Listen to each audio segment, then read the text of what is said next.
venue that can maybe seat eventually 100 and then 150 or 200 over the next few years, and that's going to be the main issue as to where to find those venues. Yeah, so we'll start researching from now. Yeah. But just out of interest, how many of you are actually from Nova Scotia? Okay, so probably only participate if you're coming back again. 1/3 maybe. Yeah. Yeah.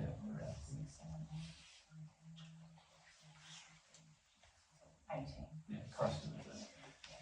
So most of you then, how many are from Canada altogether? Right, so the majority of you are from Canada. Maybe raise your hand if you're not from Canada. That will be easier to count. 7, 8, 9, 10, 11. Yep. Okay, so that's 50. Yeah. That was 70, 80 booked. We have people not come, obviously, even when they book.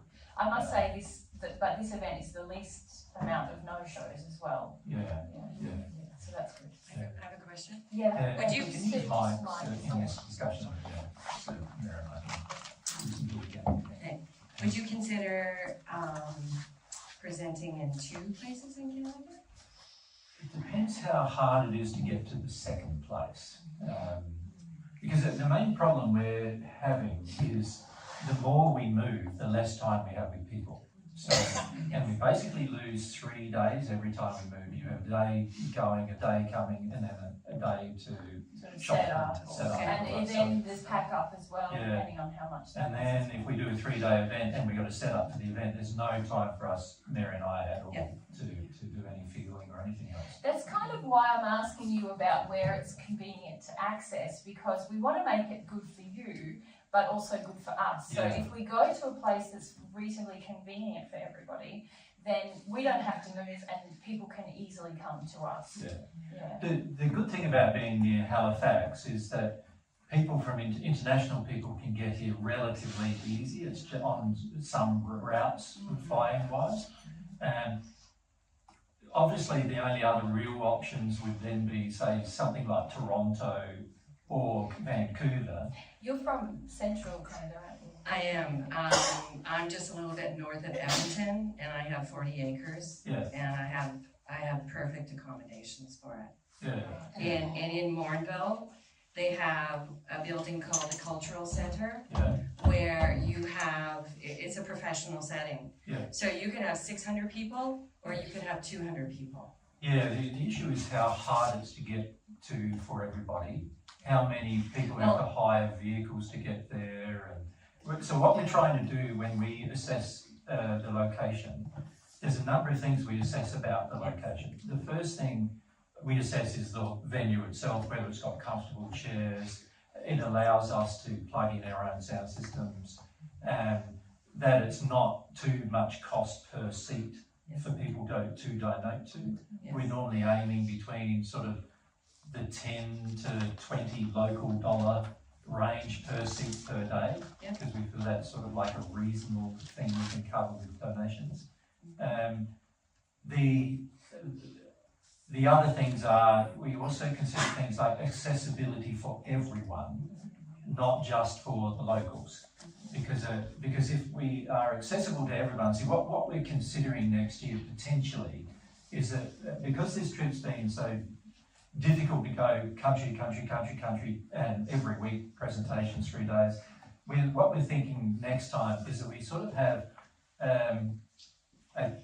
2 countries only, or thereabouts, that we visit each time we do the round the world trip. So what we're considering at this stage is we do it around the world every year, and we travel for 3 months of the year rather than 4 months, but we only spend those 3 months in 2 locations, so 6 weeks in each location.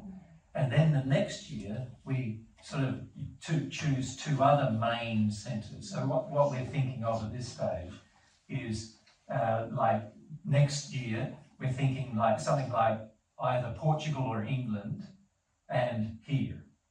Now that would mean then that people in the US would need to get here easily. Because there's like nearly 200 or more people booked in the US. That's true. this trip. And if many of them decide they want to come, then it needs to be easy for them to come. Does that make sense? And there might be, let's say of those 200, there's 240 something 30 booked in the US this time around. If they're missing out a year, many of them might decide, they might want to come up to Canada when we visit Canada, and then many of you guys might decide you want to go down to the US the following year when we visit the US.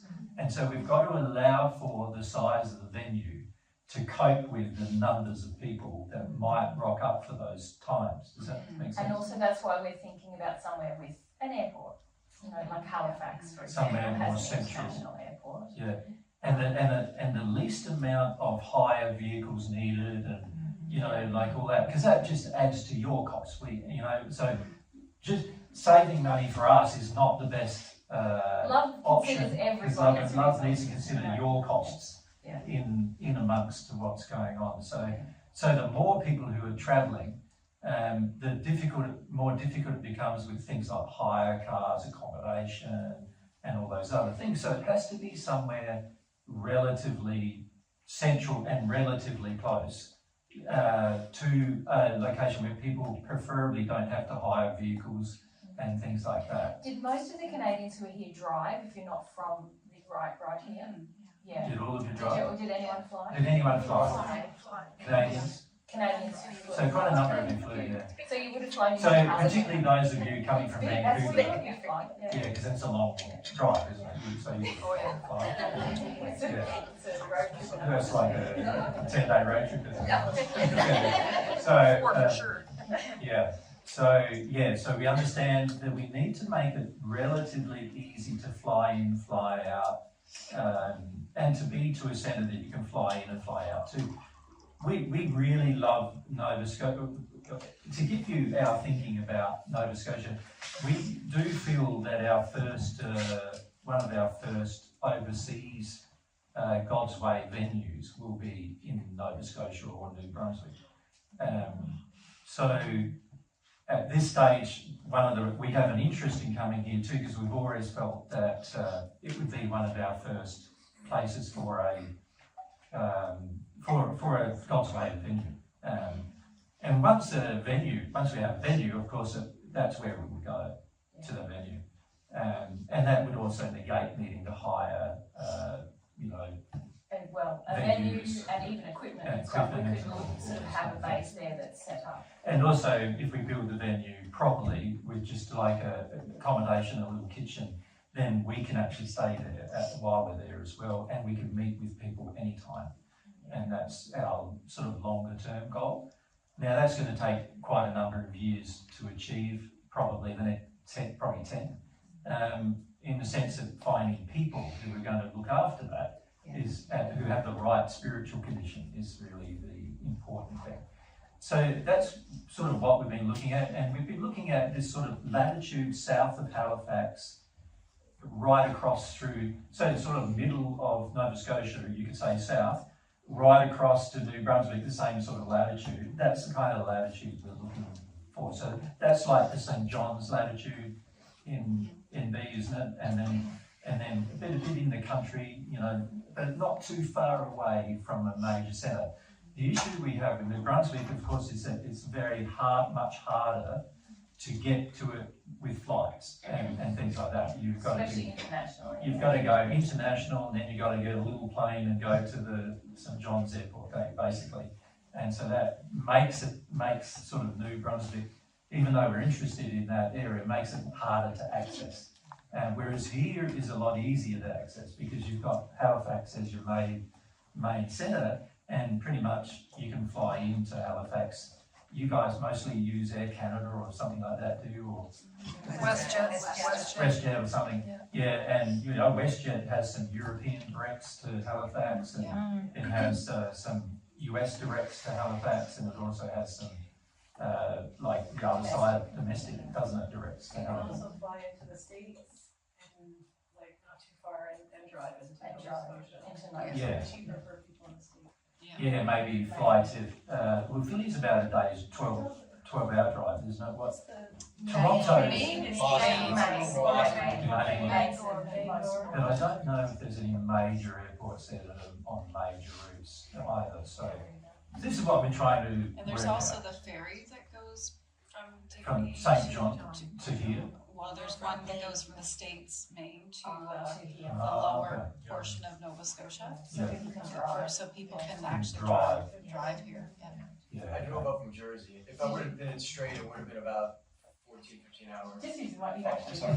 I drove up from Jersey, and if I did it straight, it would have been about 14, 15 hours. I broke it up though, 8 hours to Maine, Bangor, Maine, and then from Bangor, Maine, it was about 8 hours here. And you, took the ferry. No, No. that was an option. It was, honestly, it was about the same, distance both ways. But you drove up through Maine and then sort of the loop down through Windsor. Yeah, like I went up and then down. Yeah, so the issue with these smaller towns is they're not gonna have big enough venues if 300 people rock up. Does that make sense? And they're also not probably gonna have accommodations that are easy to access for that number of people. All right, we've got some hands, so Ted, if we go to Sarah, and then we come to Kevin, and then we'll come to Leslie. Is it a priority to have accommodations on site, so we'd be looking more at like a conference center and a hotel, which would It's have. very convenient when there's that number of people. Yeah. When people are coming from internationally, they can stay where it is, they usually don't have to hire a car then. Okay. And the people who want to stay for 2 weeks or 3 weeks, they can still hire a B&B or something out of town and still get a hire car if they want to. And what we're thinking of is that we run 2 bigger venues, like back to back, like so. Sort of like, So we arrive yeah, within a week or so. We weekend. run 2 back to backs, one weekend and the next weekend, something like that. So if people want to stay for 10 days and get the 2 back to backs, they can. And then after that, And then in the week after or the weeks after, we might do do other more other smaller more things. informal things. But this would be like probably a 2-day seminar, not a 3-day one. Maybe 3, maybe 2, we're not sure yet, And then a 2. but another 2 to 3. And how many kilometers in the distance to the airport would be helpful? Well, if you can do airport transfers easy enough, then within whatever that is. Now, I know in Halifax, your airport is pretty, Quite far. it's quite far from Halifax in a way, and It's you're a going to need 100 transfers anyway. And also, it's about within the range around airport, Stansted, the airport, you've basically got 30 k's around it. You can almost get like B&Bs and there's all sorts of options, isn't there? But for the people who wanted to like fly in and just have an event, having it even at the airport is not a bad thing. Do you know what I mean? If they just want to fly in, do the 3 days, fly home, then they don't have any other costs other than just meals and accommodation and just rocking up. So that's sometimes the ideal option for that kind of thing. If we were considering actually breaking up North America into still a US, because we've got to go home through the US, there's no connector home to Australia except through the US, so we have to go via the US. And mostly we have to go via the West Coast, so LA is our way out of basically here. So we can also stop there for a week and run a venue on the way home. You know what I mean? And so for those people who just want to go to a venue and just have a 3-day event, we can still do that. So if we did that, that would mean that the Canada thing doesn't have to be as big. Yeah. Right? I think Because that, most people then go to the because US. this would be weeks 3 to 6 here. Yeah. So we'd have the 2 seminars week 1. Yeah, and then spend a bit of time with you guys, visit you guys, you know, it's pretty, everything here is pretty close together. So those of you who are already here, we can come see you, have dinner with you, that kind of thing.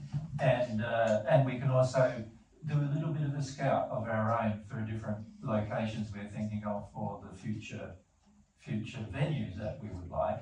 And just, and mostly it's not going to happen soon. It's because it takes time to find the people, but our hope is that it eventually will happen, and then we can, you know, that would become our centre that we visit we probably fly into Halifax still, and hopefully either in that latitude, you know, that the South Nova Scotia sort of latitude, where the forests are, preferably somewhere around there, we would have the venue, and maybe anything up to 2,000 acre venue or something like that.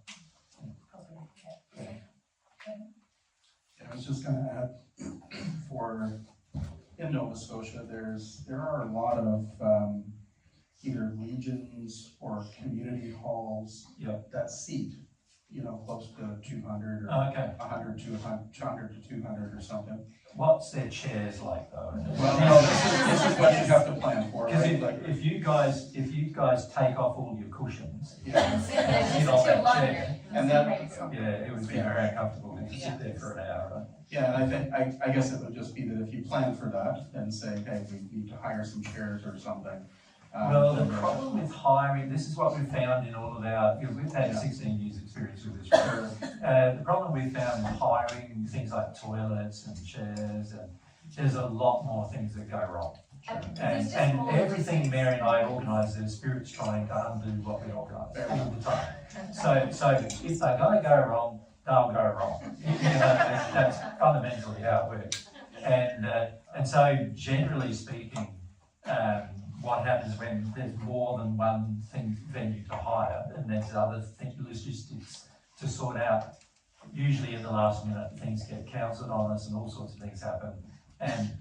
And you know, then what do? Like, then everyone's sitting on the floor, and that's not good for 18 hours either. And the ideal thing for us would be to be able to hire the one venue for a 10-day period that takes in the 2 weekends, Yeah. because then we don't have to pack up and do all of that. All that. You know, it's just That's an that's ideal, but often tricky it to do. is though. relatively easy to pack up, so it's not too much of trouble to pack up. But you know, we're happy that I suppose what I'm saying is for the 2-week period that we're formally teaching, what we want to do is have that so that it's relatively easy for us with moving around and other things and logisticals. And then after that, we can go for a little road trip. So if we want to go across to St. John and do something there, or we want to, you know, it's relatively easy to drive around if we've got a vehicle, and we can do little road trips here and there. And we've still got 4 more weeks, you know, in the state. And then if we shoot over to home, and on the way we stop in San Diego for a week or something, we can run a seminar there, and then the people in the US don't miss out on that particular trip. Does that make sense? It's a very similar sort of approach we're thinking of having with Portugal, where if we do go to Portugal, we'll shoot to our into Portugal is via Heathrow in London, and so if we're in London, we might as well do an event there and then nick off to Portugal. Does that make sense? And then stay longer there. So our general philosophy is going to be, we need some time. We don't mind doing a couple of back-to-backs where it's one place move another place, but as soon as we do 3 or 4 or 5 of those in a row, it's very tiring. And not only very tiring, but logistically, if something goes wrong, like we miss a flight or something, everything falls apart. You're like, we were quite fortunate in a way that we had built in a bit of a break when we got to Canada. Things we might not have been here. Yeah, because we had problems getting our equipment through the US customs, so we actually had to purchase a direct flight just on the day On the off. last day, sort of. Well, we had to stay another couple of days, didn't we? But then In Ireland. we had to fly direct from Dublin to Halifax. Yeah, we've met a couple of US customs officials which were not very pleased with us, and they just purposely made it difficult. And as a result, things fall apart, you know. So, and if we had a booking that weekend, right, then we would have, all of you would have had all of your arrangements, and that would have all been cancelled. Yeah. So these are the kind of things we want to try to prevent. And if we're in a place for longer and we have a bit of a lead time before we start, then if things go wrong, we can fix that. Who else had their hand up? We had Leslie That's here, it. and then Chandler, and then we'll go to I just wondered if you're thinking of weather changes at all, and hurricanes in 10 years in Halifax. Things seem to, from an Ontario perspective, what I'm hearing in the news, seems like there are a lot of big weather events. And September is more like hurricane season, but Yeah. just Vermont, I don't know. You get some big storms come through here, don't you? In October. In October, yeah. We Summer, had one, not we had summer, one just recently. not summer though, summer generally not. Less often. The main reason why we're trying to structure our visits for the summer is that there's less cancellations of flights in summer. And if we get a cancellation of a flight and we're doing an event next week, man, it makes it difficult then to get to the place, and then everybody who's trying to get to that place also has problems. So for the most part, we're probably going to try to travel in the northern hemisphere summer when we come to the Maybe northern even hemisphere. spring. Sort of spring bleeding into summer, and so we're thinking something around sort of like May would be in Europe, and May, June, and then July, August or something here. That kind of thing. Or we do July and a bit of August in Europe, and then August, September here, something like that.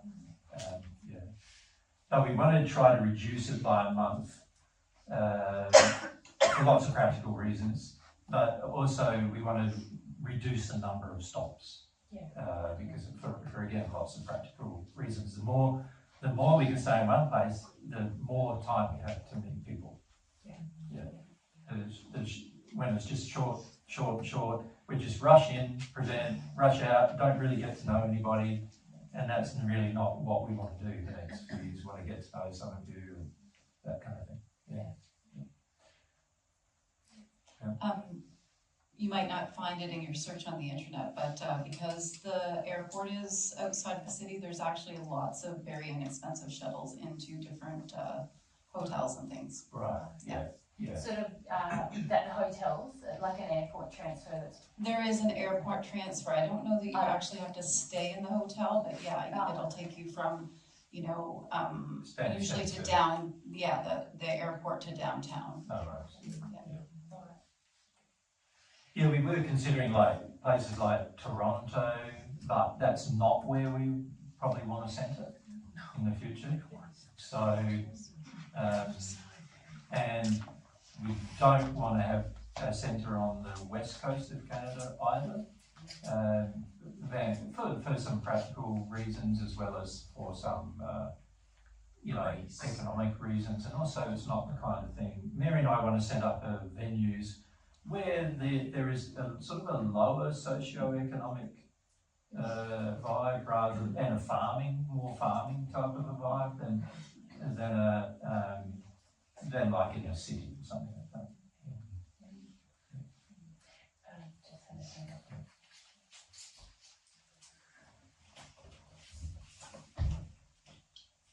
So I really think you need to, while you're here, go travel to Wolfville.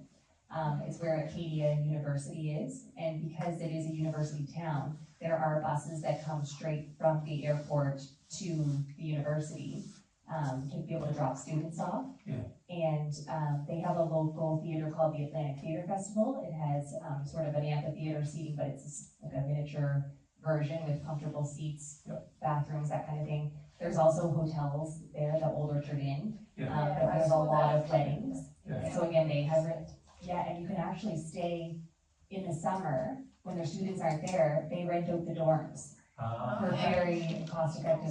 So Wolfville could be a really good option. It's rural, but it's town. Yeah. There's lots of farming. It's on the bay, isn't it? Yeah, and it has the the issue we often face, and it would depend upon how religious everybody is. Actually, Wolfville is probably the most Versatile area. Secular. No. I would say that Wolfville is not as much because it's kind of the melting pot area of the valley. There's so many, because their students, there's so many different. I would say they're probably the most open. In some places though, you would think like Brussels is open, right? But we had 70 venues council. Will just knock us To back. knock us back because of who we are. I think once we're in an area and we rent something and people know us, you sort of know us, And they know we're going to treat their venue well, and there's not going to be too much trouble. there's not sort of. It depends how much trouble the media stir up as well. True, yeah. So in Ireland, everyone was very friendly and at the venue, and But the media but the stirred up media some trouble. got in contact with them, and then they were very And then they got, wouldn't wouldn't even talk to us. wouldn't talk to us. Then people who rented us the venue. So yeah, during the event, which was awkward. Yeah. Yeah. So these kind of things happen, and we've got to make sure that there's a least amount of risk for everybody, because if all of you travel to a location and then the venue cancels on us because of whatever reason, you know, they've had an interaction with the media that's claimed something false, and then they believe it, and then they cancel on us. And this venue almost, in Ireland, they almost cancelled on us on the spot. So, you know, when that kind of stuff happens and everybody's travelled, then it's, you know, what do we do then? You know, like that, we've got to have sort of some options as well available in the location. But we are actually thinking to do some driving around while we're here, look at different things. I had earmarked the old Orchard Inn to look at while we're here, and also in Windsor. Yeah, so that was hotel. Wolffield, is it? Wolffield. Yeah. Are you from there, Jeff? Yeah, and you're from there. I was gonna say, that's a good thing about small towns too, is that it was.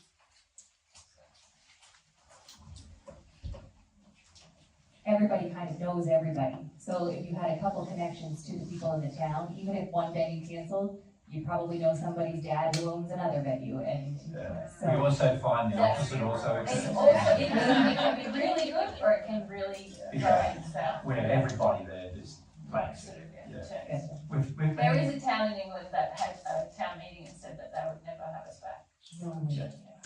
Where?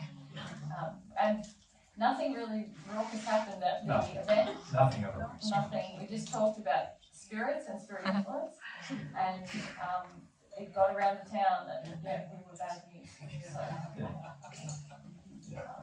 Yeah, so it can work either way, and actually for you guys living there, we You go can work home, either way, that's it. This morning. Yeah, Yeah. yeah, but it's a good way to deal with emotions, Yeah. So yeah, sometimes we find, you know, a location can be quite offish with us, particularly when the media gets involved. That town is known as quite a spiritual centre, so, but obviously,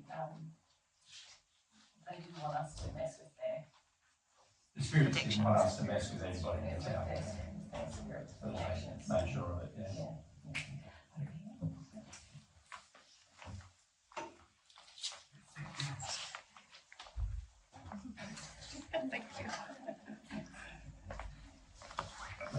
What can we do to help on this situation? Pray or Yeah, do something? a lot of times it's about just being open about the fact that you're not in a cult, and that you know, Mary and I are really just public speakers, aren't we? Visiting a location, and that's really all we do. We don't interfere with your lives or anything else like that. And you know, of course, what we teach might interfere with your life, as you found out yesterday, right? But you know, obviously, you know, all we're doing is sharing truth, and then whoever comes can leave whenever they want, that kind of thing. So the main thing is to be frank and open with everybody when they make these kind of comments, and that can help dispel, you know, rumours that are false and things like that. And that being said, even where we live in Australia, everybody, you know, they're Well, it's a little bit, it's quite a rural community, probably not dissimilar to this one. And highly religious. highly religious. Yeah. Initially, a lot of people just were so up in arms about us. I think over the years, people have realised we've done business with a lot of those people. Yeah. They've realised who Mind they you, are. we've had a few businesses who are run by Christians who who will not do who that won't do at all. business with us. Yeah. And some people who are still quite prejudiced against us. Yeah. But then other people are less inclined to be prejudiced. Yeah. So- Yeah, all I do personally is I mention you. Yeah. and then visit that. Yeah. And we said, But also when people make comments that are, you know to be false, it's always good to speak up. Yeah. That's the key thing. That's in your, you know, Yeah. like where you're present and something, Yeah. an untruth being spoken about anything, Yeah. the right thing to do. But the biggest positive thing is, as your lives change and Yes. you become more loving, obviously people will feel attracted to that. And then of course they will ask why, you know, what's happening, and then, you know, that usually improves the situation. If you practice what we share, you become a happy person, you become a kinder person, you become a firmer person. Some people don't like that, but over time, a lot of people come to see, oh wow, that person seems that they're doing better in their life, and that's probably the best way to dispel the myths, isn't it? Yeah. Yeah, we feel you guys in Canada are very similar to us in Australia in the sense that even when there is some intolerance, it's not extreme. When you go to the US, sometimes the intolerance is extreme, and in Europe, some places it is. Yeah, the intolerance is extreme. You know, we found England to be pretty tolerant, you know, on them for the most part, but we have been banned from a town in England, as Mary said. So it just depends on where you go and what. And a couple of you people do. knocked us back at venues. Yeah, we've had some knockbacks. Again, due to religious, like there have been community halls that we try to hire. We tell them who we are up front, because if we don't... That's always our policy, just be very open up front, because then if there's prejudice or if people want to... It's much better to do that rather than get halfway through an arrangement and then people get worried. That has happened to us, where they say they're fine and then they look us up on the internet and they see that terrible, you know, false news reporting about us, and then they get very worried and withdraw.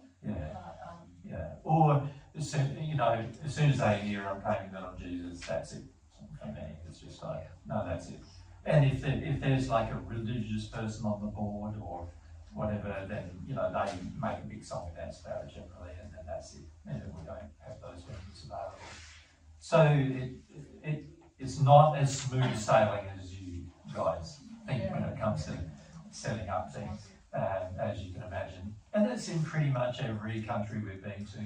We've had some, sometimes we've had whole audiences just walk out, like, so, where you know, start with 100 people in the room and end up with 7, you know, that kind of thing. So it's not, it's not always smooth sailing, you know, or a lot of times we find when one person has invited lots of other people, if that one person gets offended, then all the other people get offended. You know, we had a situation in Portugal this trip where there was a bunch of Buddhist spirits who come along with one person, and they were quite offended with some things that happened during the week. We had a talk with them, and Mary and I tried to, you know, help the Buddhist spirits who are not progressing, but hooked into a lot of people on Earth.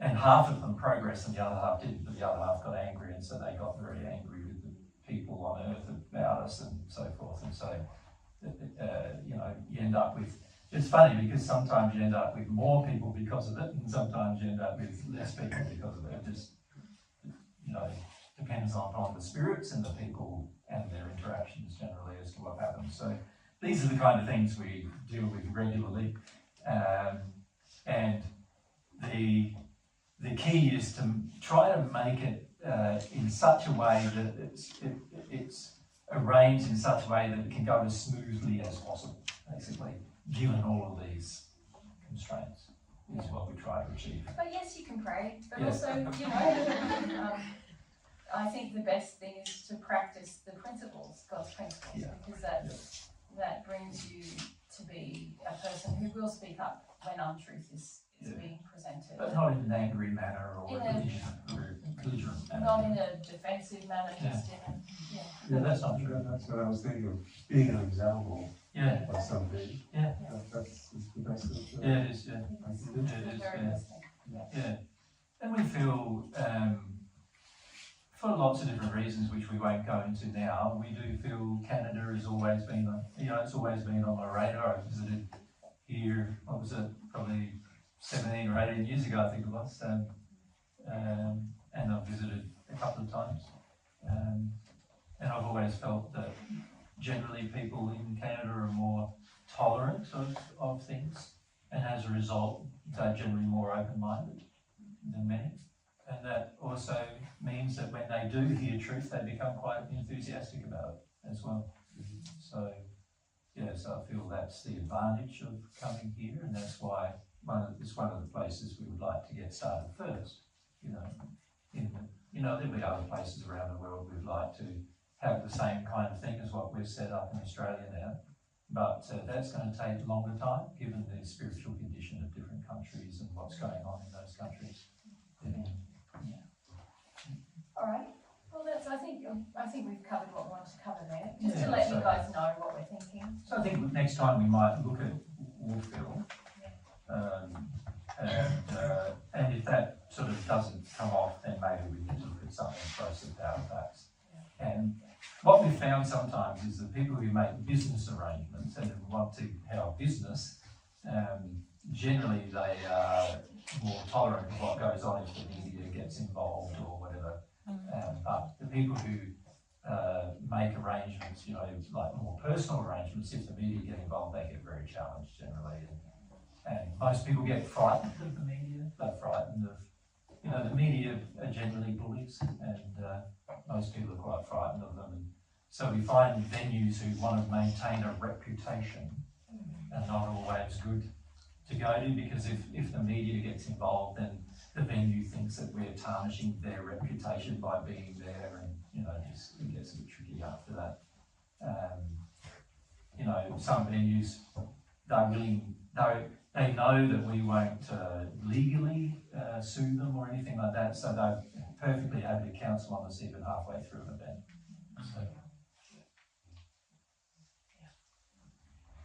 Okay, so yeah, we might look at that, so we're still thinking probably Halifax rather than Toronto or some other place. Will be because like I said, we're interested in the location in terms of the future as well. All right, anything else on that before we move on to the next thing? No? Yep. We thought we just wanted to give you guys a little taste of what we're doing at home as well. I know some of you probably watched the presentations already on this trip where we've talked a bit about it, but so we won't go into it in depth.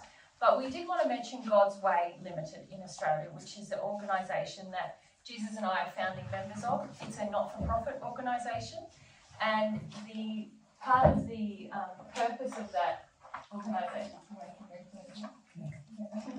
is to give people, primarily at the moment, is to give people the opportunity to come and experience what it's like to be in an environment where everyone, from the managers to the workers and everyone in between, the kids, everyone, is in an environment where we're trying to uphold the principles that Jesus and I teach all the time. And a lot of people who come to visit find that to be a very beneficial experience, especially to be around so many other people who are trying to do that same thing at the same time. Because as you must find in your day-to-day life, there's not many people around you who really are interested in what you're interested in spiritually, and so it can feel sort of like, oh, what is it like to be humble in this environment, or what is truthful here? And obviously you can find those things out on your own in your relationship with God, but it's fun. It's fun to be all together and try to figure that out together. So yeah, Lisa, you want to start? Also, I find with the kids too, there's this pushback of, well, no one else does this. Why are we doing this? Like, that's what I've found recently. Yeah.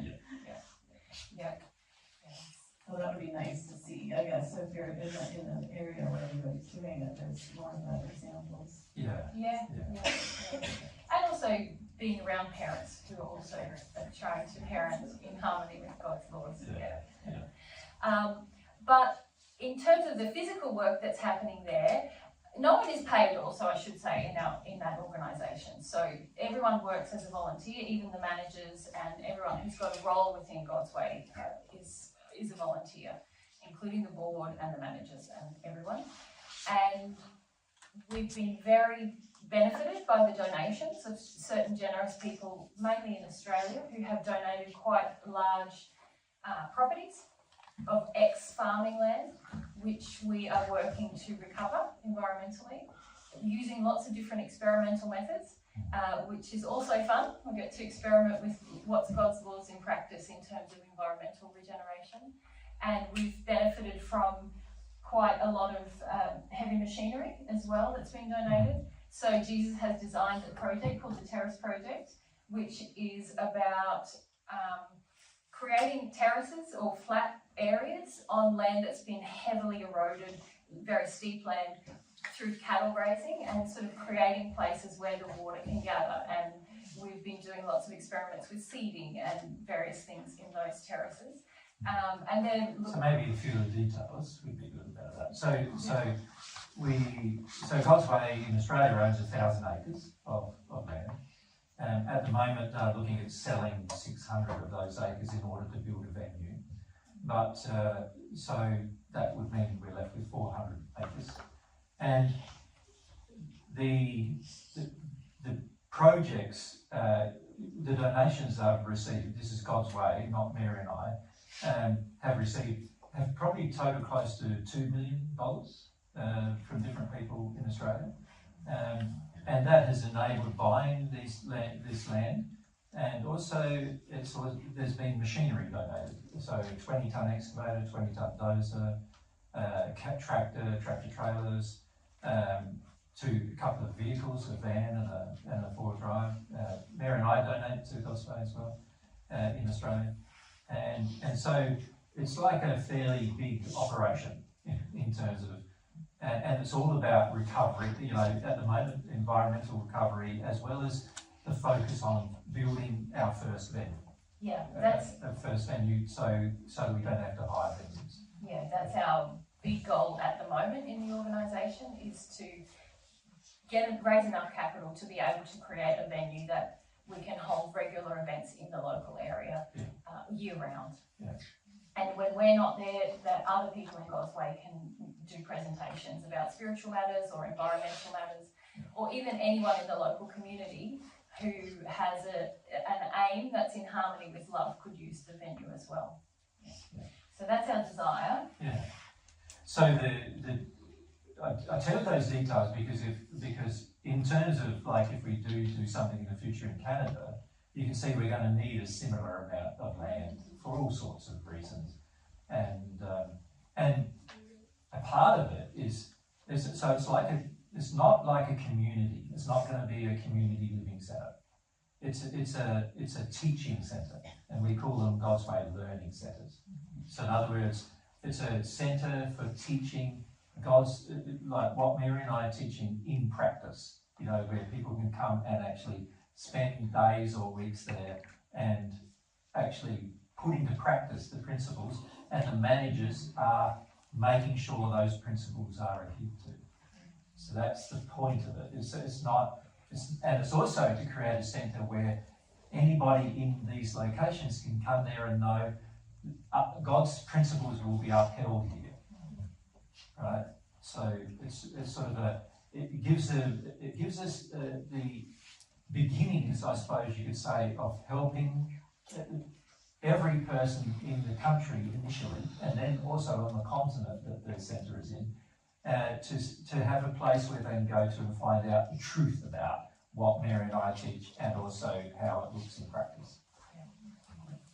And the reason it's not a community or a place for people to come and live is that, as you know, we believe very strongly in the principle of personal responsibility, that God requires each of us to be responsible for our own living arrangements, our own relationships, and all of those things. And many times people want to join a community because they want to avoid responsibility for some part of their life, and they want to go somewhere where responsibility will be shared with other people, or that they can escape the world because the world is not nice in their estimation.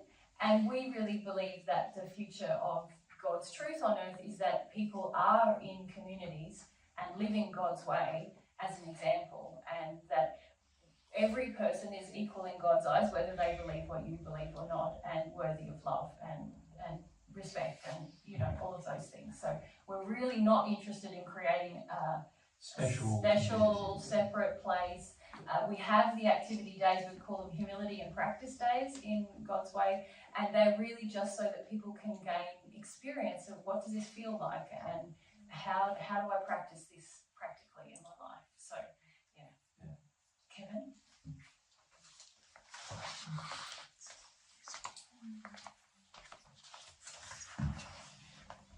I don't know how to quite ask this, but you have a definite tone and, or not tone, but like you have your teaching, that it's the teaching of divine truth that you are wanting to create in these God's Ways centers. Yep.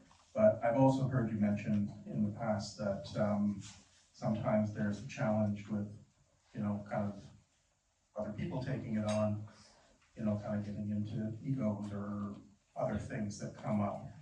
Yeah, this is why it takes a long time for us to find the right people to run the centre. And we really can't run a centre unless we are certain of the people. Yeah. You've got to be really solid about, like the people who are currently running things back home for us. Some of you may have met them. It's Cornelius, who we've known for 2,000 years. And then of course there's two people who are in their first incarnation, Phoebe and Eloisa, and we've known both of them for quite a long time, like 10 to 12 years, maybe 15 for Eloisa. And we know and have been able to measure their dedication to grow God and to live their lives in harmony with God's way. And we've seen that in practice over and over and over again. And we know they've received God's love. When we say we know it, you know, obviously it's easy for us to know than somebody else, but these are important things that we consider when it comes to who's going to run the centre.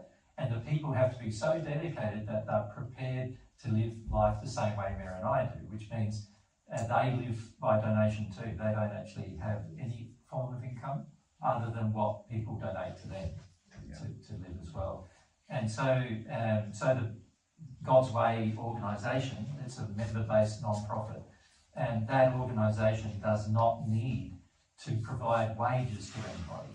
And so everybody is self-sufficient who is operating inside of the organisation to help the organisation. So as Mary pointed out, all the managers and directors don't earn a wage, which is unusual in most non-profits. Yeah. And that may not always be the case, but we think it probably will at this stage. And the beauty of that is that each of them then need to work through the same things Mary and I have had to work through to get to that stage. And also, you start to see the sincerity of people and there's not a lot of glory in it. Trust me, at the moment, you know, when Mary and I are there's like 30 or 40 people come along to their days. But when Mary and I are not there's a lot of insincere people. And so when we're away, oftentimes there's only like the three of them and maybe 4 or 5 other people helping them. Sure. You know, and they're doing... At the moment they're building a huge water collection shed. 150,000 litre water collection shed. Just the 3 of them. A couple of helpers, and still running the organisation, still paying and still doing all the accounting and all the legals and still doing all of those things. It's a full-time thing for them. And you know, we when we're travelling, we have regular meetings with them just to help them out with decisions and so forth. And yeah, it's a full-time thing. It's not like, and it's not for everybody, you know, obviously. But that's the kind of people we need to run a centre, and we need to be absolutely certain of them. Mm-hmm. Yeah. And what we find with most people is that until they've had this regular contact with Mary and I over years and years and years, they really don't understand their sin very well, and they really don't understand how, you know, angry and bitter things could be turned in a moment. You know, they don't really get all of that, but these people have gone through all that, and they've been front and centre with media at times, and they've had to be, and things like that. So, that they've had to go through a lot of tough experiences to get the skills and also develop the desire they have to run the centre. A lot of people, when they first hear Divine Truth, it's like a kind of like a personal development, self-help engagement for them. I'm in pain, I want my life to be better. Sort of I'm searching for something. I'm searching, and that's not invalid. But when somebody becomes really sincere and has received God's love, they understand, no, this is sort of my future. My everlasting future. Yeah. Jesus and I could fall off the face of the earth, and those three would still be wanting God in their life and wanting God's way, even beyond the point that their pain is gone. That's something that they believe is worthy of their life, if you like. Yeah. And that the sharing of this is worthy of their time and their effort and energy. Yeah. And so that's something that goes beyond just help me to, I want to share the benefits of this with other people through my personal life, but also through my work and through my actions. So that's really what's required, isn't it, to be someone who's going to run a learning centre. Yeah. So any sort of ego or pride or arrogance, selfishness, equality. Yeah, equality through the board. Yeah. All right, thanks. Okay. All right. So maybe, just for the sake of what's happening in God's Way, maybe list the God's Way website. So you can actually subscribe to God's Way in Australia. There's a blog that you can subscribe to. There's regular posts that happen every month. And they have pictures of all the projects that are going on. So if you are interested in being a part of something like that in the future, it's a great way to get educated about what's going to be needed, in terms of physical practicalities, but also in terms of spiritual development. Yeah, and there's some great information on the site already about different projects and different things that have been happening. One of the things that everybody who comes for the first time does is this weeding of this plant called Mother of Millions. And there's a great post on there actually about the principles involved in that and what it's like to participate, and some pictures and stuff. So just little things like that to help you get a feel of it, of what it's like and what it's about.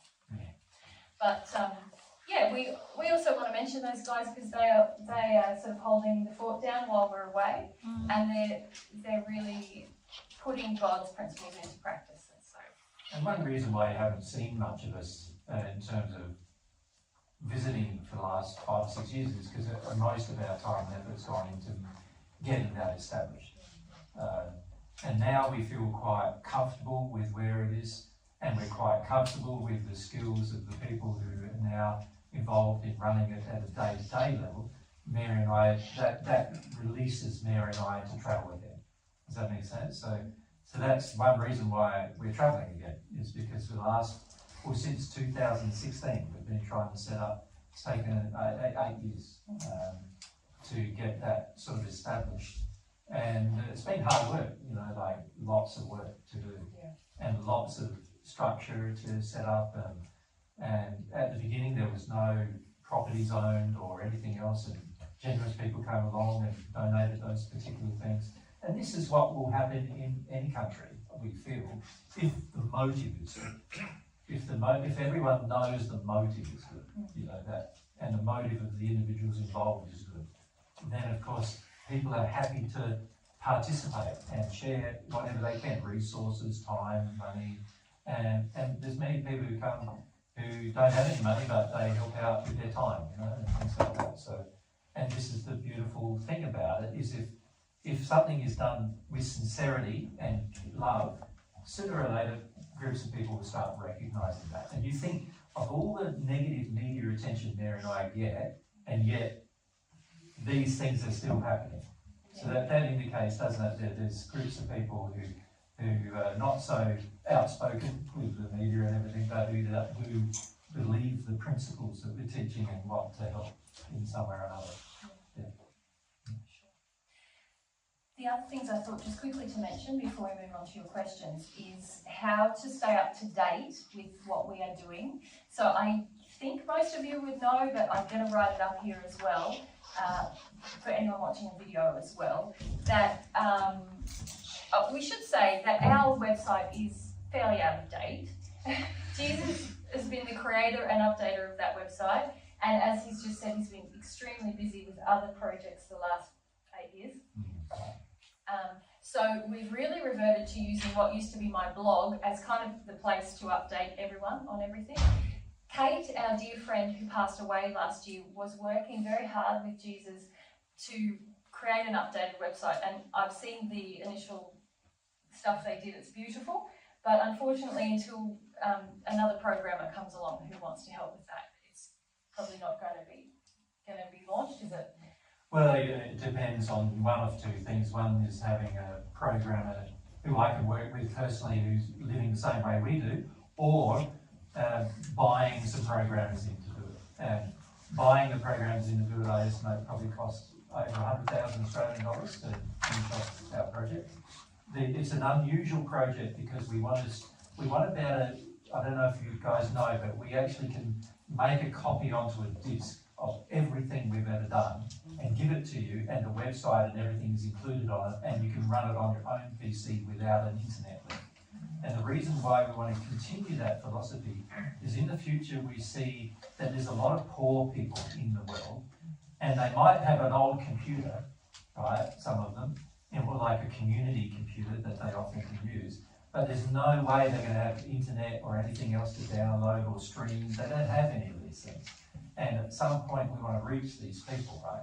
So having these websites that you can sort of offload and have them completely separate to the internet, means that people can just have a disk that we send them, like a 5 or 10 terabyte disk that we send them with everything on there, and then they can play it in their local community, and they can have movie nights, and they can, so that the truth just becomes more available to them is the idea. And we should say on the upgraded website, there's a search function, because as you know, there's so much material.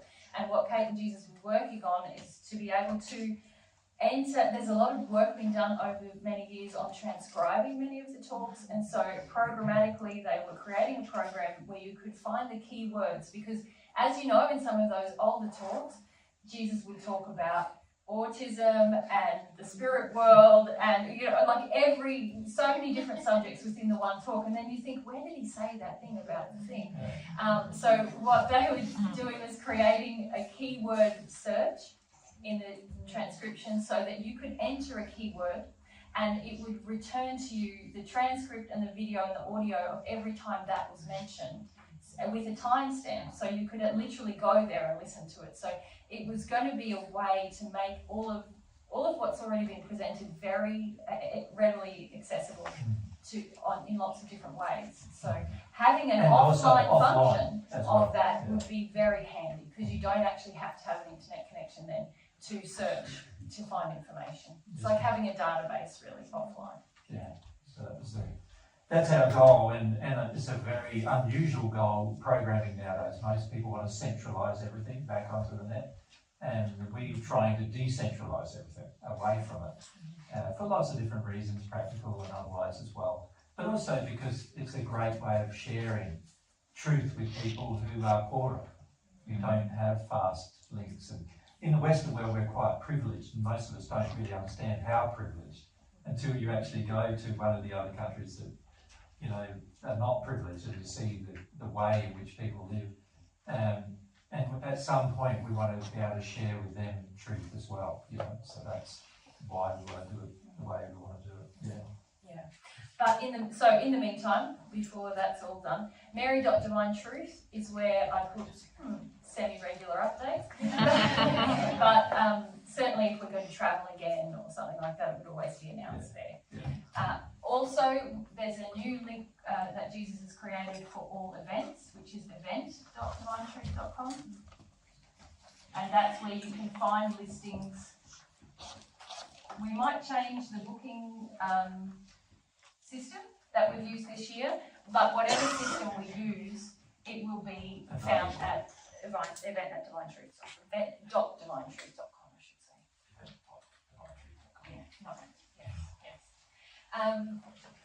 Anything else you want to say about that, Dave? We're finding with our planning for events that, you know, we're having a lot of people not come. So they book a seat, and we then plan a venue big enough to hold everybody. And then we've had, in some cases, a third of people not come. Yeah.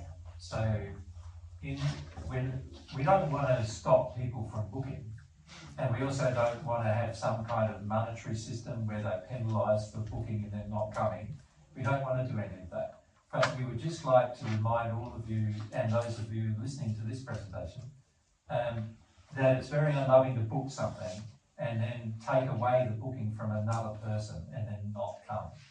Oh, it's also... And quite often, even Mary sends out one week before, and 5 or 10 people cancel a week before. Now that should never happen, really, because they must have known before then they're not coming. Some people book 24 hours, cancel 24 hours before. Yeah. And really, you would know if you're not going to make it to Falls Lake, for example. Yeah, way before then. Way before then. So there's a lack of regard for the planning and effort that goes into creating a venue, getting it all sorted, and then it's a lack of regard for the other people who might have taken your seat. Yeah. So if you book that late. We also don't want to get into the place of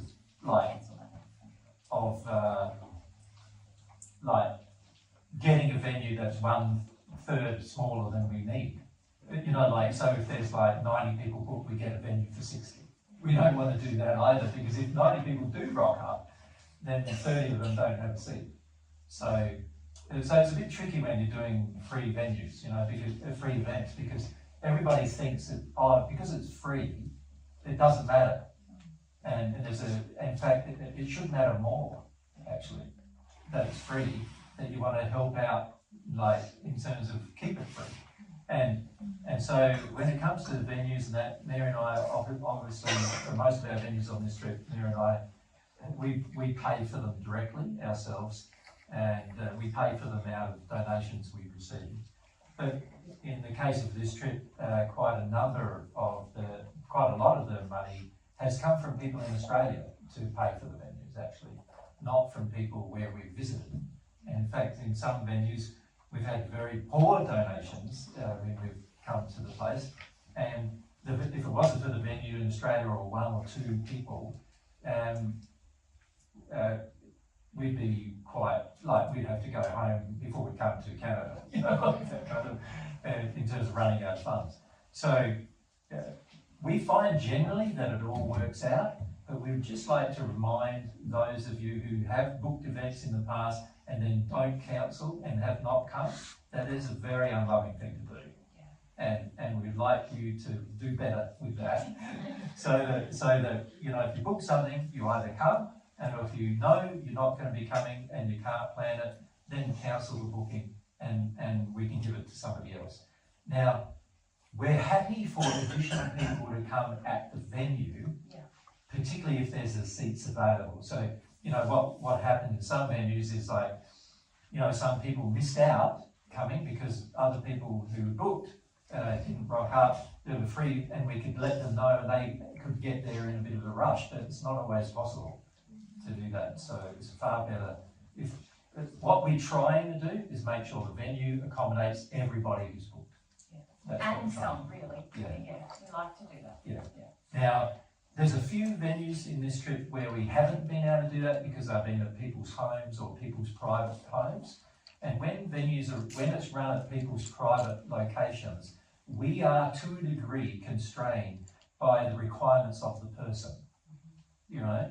And this is, we're happy to do that. We're happy to visit the private location where there's only room for 30 or whatever. And we're happy to have a chat with anybody in any location, right? We don't care how big or small the location is. But the problem with some of the smaller things is we found there was, like, there's 2 going on next week and the week after, not next week, a fortnight's time and the week after in North Carolina. And the venue was 35 size for 35 people. And he's got like 70 people booked in, and it's sort of like now we need to start looking at other venues, but it's too late. So sometimes what we have to do is plan sort of ahead a fair bit. So that means that a lot of people are on a waiting list and a lot of them won't be able to come. And we don't want to get into that stage where people want to hear some truth, but they can't come. So that's the other thing we're trying to sort out in this process. Exactly. Okay, good. I will just also mention donations because, as Jesus mentioned, it's through the donations of others and yourselves that we are here.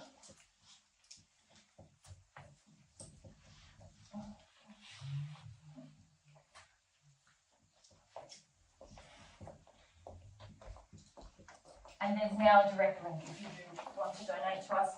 You can go to donate.divinetruth.com. Now, there was a question about e-transfers. I guess in Canada you use e-transfers a lot. We use Interact, don't you? Interact, yeah.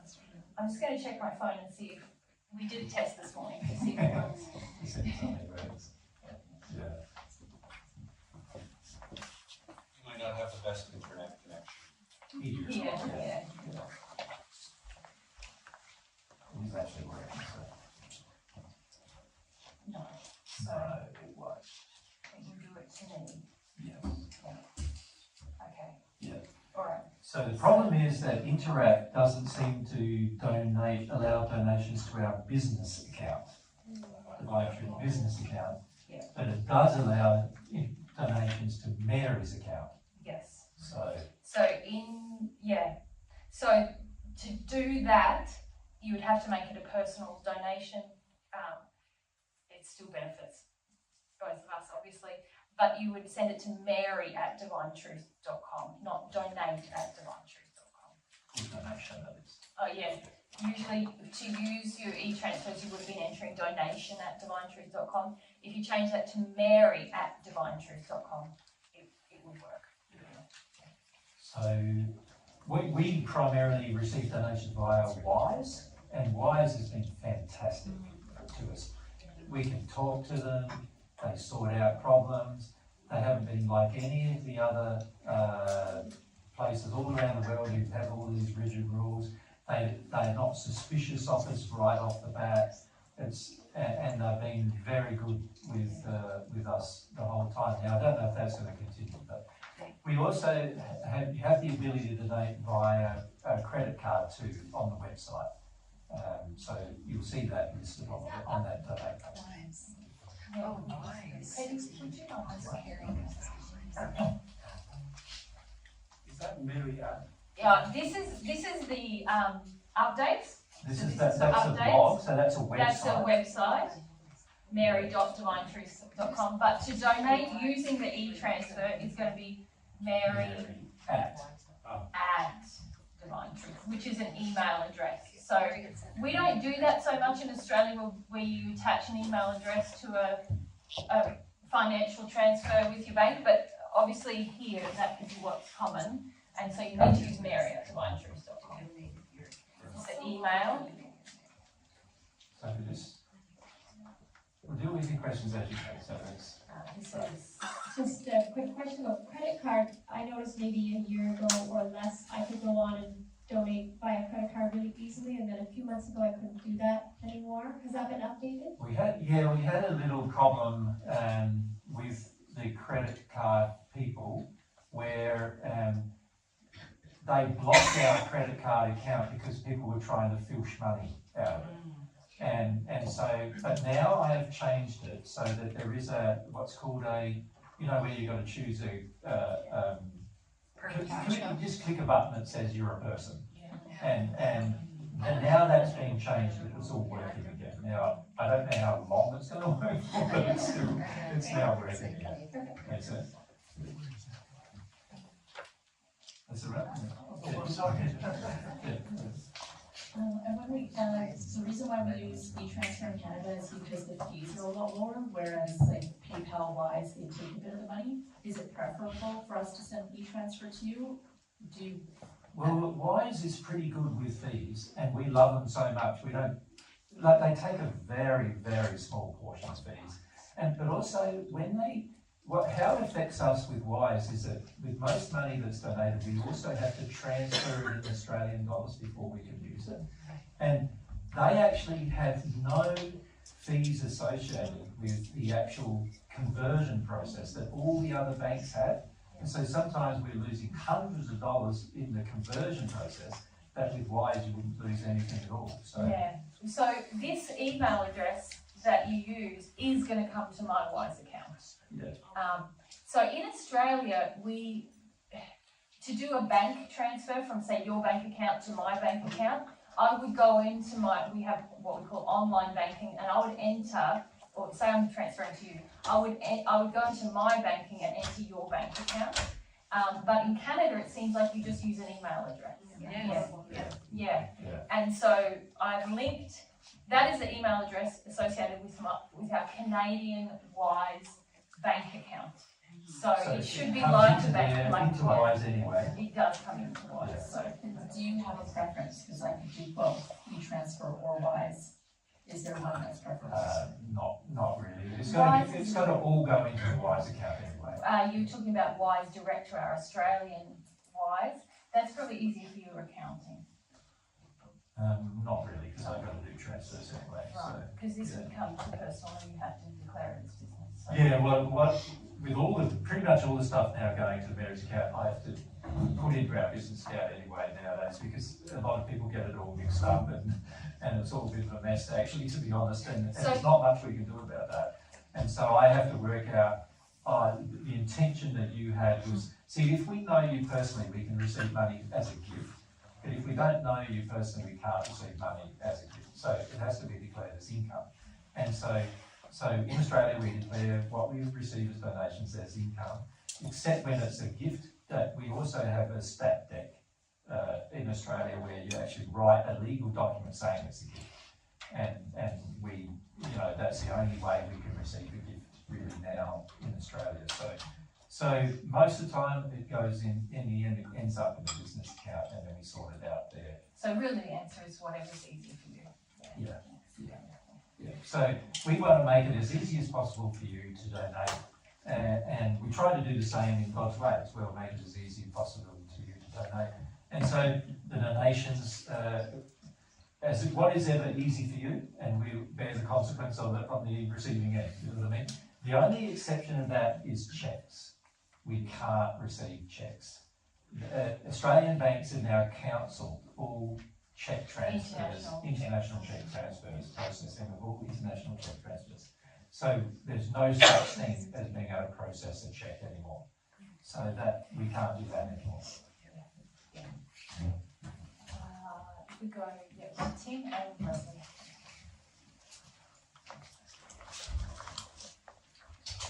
You just said as a gift. Now, I would much prefer it to be a gift. That's not clear to me how it becomes a gift. Yeah, what we do, and I haven't got this on the website yet because normally people have just emailed me and said, well, I want to send you a gift, and we send them a document which is called a statutory declaration that has to be notarised by a legal professional. So like in Australia we have public notaries, for example, and you can get it go and sign or whatever. I don't know what you have here. Justice of the Peace. Probably someone in your bank might do it. I don't know, but it's a document that you have to email me, send to me along with the transfer, and that way I can prove to the government that it's actually a gift from my friend Tim overseas, you know what I mean? Rather than it being something that's specifically for Divine Truth. For Divine Truth, obviously there's different bank accounts. There's Divine Truth account. Yeah, Divine Truth is a business. It's a business in Australia. Mind you, we just run off donations, like we don't, and you can see all the statements on that same donation page of how it's performing. We've lost quite significant funds over the last 6 years, but that's because Mary and I prop up Divine Truth with our personal funds anyway, and we keep it sort of running. So in terms of like what we do publicly worldwide, if it goes into Divine Truth, it's sometimes better because as income, because then all of our expenses can be claimed as expenses. Does that make sense to you? Yeah, it makes sense. But you'd probably have enough income anyways, wouldn't you, or? No. No, there's a lot, I think there's a lot of presumption. On the average, about 0.1% of people who listen to Divine Truth donate to us. So if that's one in 1,000 people. Now, sometimes it goes up to 1 in 100, so about 1%. When we travel, for example, it normally goes up to even maybe 10%, but then when we don't travel for a while, it goes back down. So a lot of times we're sort of quite reliant on generous people who donate a lump sum, and then that sort of keeps us tied over for a year or two, or 6 months or something like that. Yeah, I didn't mean you would have more income, I just felt to make a deduction, you just need enough income for. To cover the deduction, that's correct. And when we do these kind of trips, obviously we have a lot of outgoings, like accommodation, travel, and all that stuff. And so a lot of times we prefer then, when we do a trip, that the income comes into Divine Truth to pay for all those outgoings. If that doesn't happen, then anything that's gifted to Mary and I goes to Divine Truth anyway. And usually if we have excess, that goes to God's way. Does that make sense? If we find ourselves, we got enough. In this trip, Mary and I actually, we've been trying to, one thing Mary hasn't mentioned about God's way is it doesn't have an office yet. And so we've decided we're going to gift our house and our studio to God's way as an office. Right? But that means Mary and I then don't have a house to live in. And so we're going to have to build a house. Now, we've been saving up for about 14 years to build a house, but when it came to this trip, we needed some extra funds to pay for the equipment on the trip, which was nearly 50,000 Australian dollars, and that came out of our funds for the house. So it's just going to delay our house a bit longer, that's all. So we're hopeful in the end that we'll be able to, I don't know if many of you know, but we had these 2 tents that we had on our property, but most of the time we lived in it year round. In Australia, you sort of live in a tent year round and it'd be warm enough. It was a nice tent, like you've got a floor, it's like a glamping tent. Yeah, maybe a third or half the size, a third of the size of this room, maybe tent, like not a little one. But they got wrecked in some storms, 2 of them there were. And I built those way before I started teaching anybody. But and so that lasted a while. But now they're both being repaired and everything. But we haven't had enough funds to do that. So they're still in a state where they've just got a roof and haven't got any walls or anything yet. And so we're hoping that if we can get one of them done when we get back home, that's where Mary and I will live. And then we can give God's Way the house for the office, and so then God's Way has an office. It makes a lot of good sense to give our house to God's Way because we built this massive studio next to our house. It's nearly bigger than our house, isn't it? Yeah. Yeah. The studio is probably again about half the size of this hall. But it has all of our data storage as well as our recording equipment and everything in there sort of set up. So for God's Way, it makes sense that they can access all of those facilities easily, but it's literally right next to our house. And so if we've got people from God's Way coming and going all of the time, that's quite interruptive to our living and our processing. And our house is really quite small. It's again about half the size of this house. So it makes sense to turn that into office space so that there's sort of a hub where everyone can come and do their work, and that we're just somewhere else on the property so we can have our own space and just come and use our office as we need to as well. So that's our rationale behind that. Yeah. We're not terribly... In the end, we want to gift our property to God's Way, and when we feel God's Way is ready for that, we'll be doing that.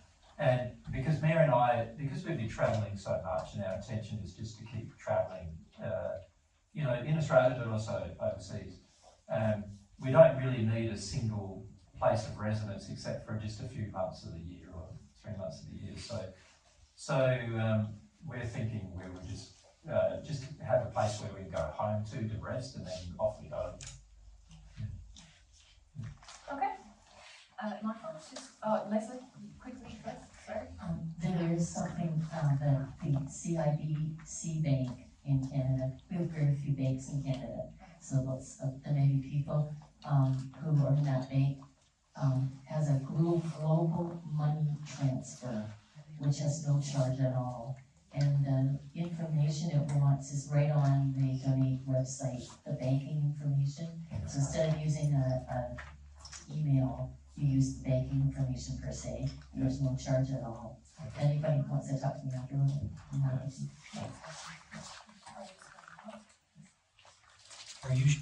Are you sharing the audio files?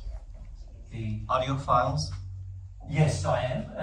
I haven't got them ready yet, because we've been week. I haven't had any time to edit. I have been editing this week, as Mary knows, and I've just finished Belgium's, but I haven't uploaded them yet. But here at the home, we have a very fast internet connection for uploading.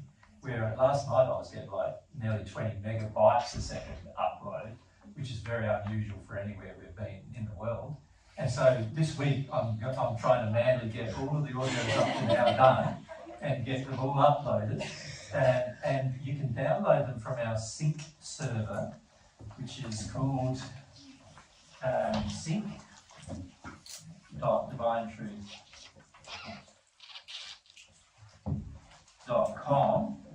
And if you go //ww,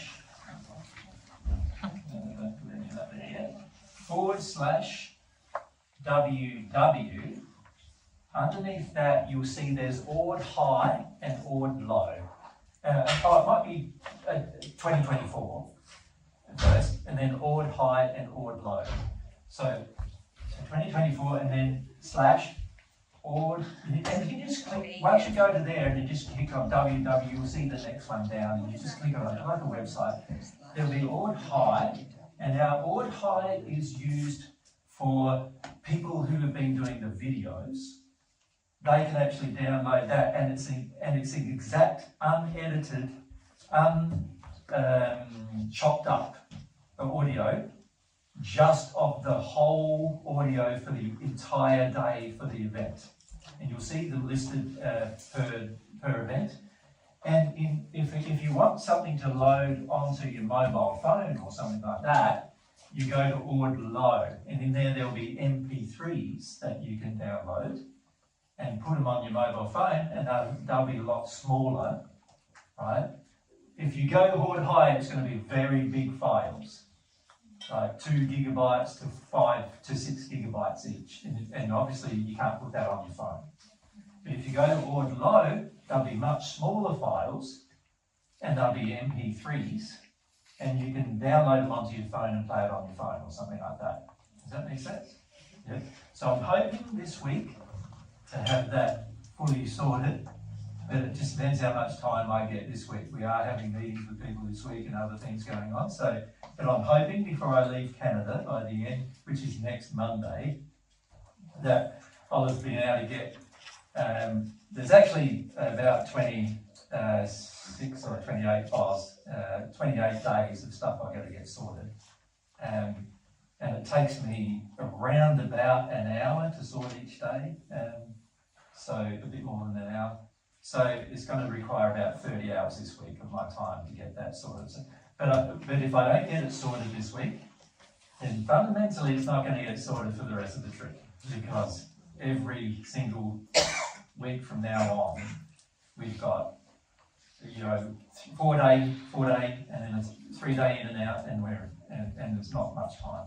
Yeah, I might be able to get to it by San Diego and actually get the rest up. If I can get, what I'm aiming to is get as many up as I can now, and then whatever is going to be left over is going to be left over. So probably to either San Diego or when we get home. Okay, I'm going to leave that up and just flip the board, and then at lunchtime I'll turn it back, so if anyone wants to copy stuff down. All right, okay, now we're just going to do 10 minutes of your questions. We're not going to answer any, we just want to know what they are. About spirits, the spirit world, mediumship, yeah, anything in that theme. So, hit us. All right, why don't we just start with Jill and we'll just work our way back. across. And next, we'll come to Virginia next. Yeah. I'm curious about spirit influence, how to recognize it. Yep. Okay. Jay, if you, I'm going to write. So you Yeah. We're just working well. You were too. You were curious about spirit influence. Interesting law of attraction. I was curious about, you mentioned something about sand decaying and moving into the spirit world, and I'm really curious About matter and how it gets transferred in the spirit world. Okay. Yeah, I'm not going to go into that. Oh, it's interesting, but it's not. It's not significant. It's not significant. There's a lot of things that happen in terms of decay of matter and how matter gets transformed into sort of like the spirit state used in the spirit world for matter. And suns are actually a great big engine for that to occur as well. So black holes are as well. So there's a lot of matter coming from the physical universe getting transferred into the spirit universe all the time. Yeah. And God's designed it that way so that the matter is all reused, you know, and yeah, supported for. You think if this is as far as I'm going. That it's an essential part of the universe growing. Yeah? And the universe needs to grow because there's more and more people coming in, right?